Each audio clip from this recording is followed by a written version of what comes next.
Anne mesela. Anne diyecek. Anne diyecek.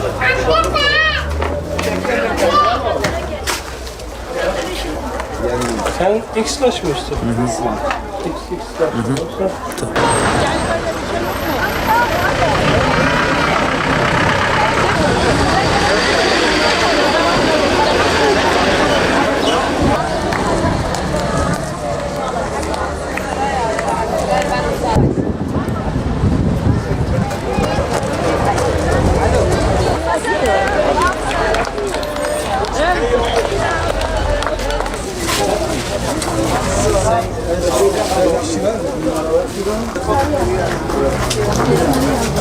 Yığmayın oraya. Hacı abi.